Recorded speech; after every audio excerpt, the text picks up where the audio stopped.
এই শহরে আমি যে এক নতুন ফেরিওয়ালা, অনেক রকম মোজা নিয়ে ঘুরি সারা বেলা। আছে শীতের মোজা, হাতের মোজা, পায়ের মোজা, চলে আসেন সোজা নিয়ে যান মোজা। 20 টাকা পিস। এই শীতের মোজা, শীতের মোজা 20 টাকা। এই যে আবার এই শহরে আমি যে এক পুরান ফেরিওয়ালা, আছে শীতের মোজা, পায়ের মোজা, ঠ্যাঙ্গের মোজা, এক পিস 20 টাকা, 20 টাকা জোড়া।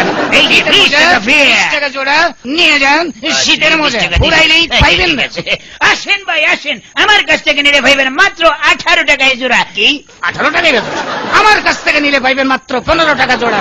ভাড়াটা পাইতেছি 15 টাকা জোড়া। 18 টাকা ক্যান্সেল, মাত্র 12 টাকায় পাবেন এই সুন্দর শীতের হাতের পায়ের ঠ্যাঙ্গের মোজা। আসেন ভাই। তোর মোজা বাজিয়ে দিছি। আমি দিলাম 10 টাকায়, মাত্র 10 টাকা জোড়া এই লেটেস্ট শীতের মোজা। আসেন নিয়ে যান। কি আমার লগে সালাকি? আসেন ভাই, মাত্র 8 টাকায় দিছি শীতের মোজা।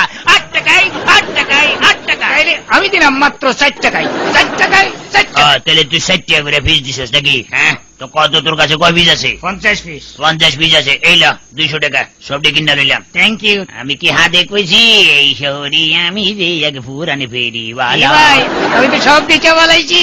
খুব ভালো কাম করছস। এবার আমি বেশি, তুই দেখ। আসেন ভাই, শীতের মোজা মাত্র 20 টাকা, 20 টাকা। কয়েক পিস আছে, জলদি আসেন নিয়ে যান। মামু আমি তো আবার ধরা খাইছি। না বুঝিয়া কাম করলে আরো ধরা খাইবা। ম্যাডাম নিন শীতের মোজা।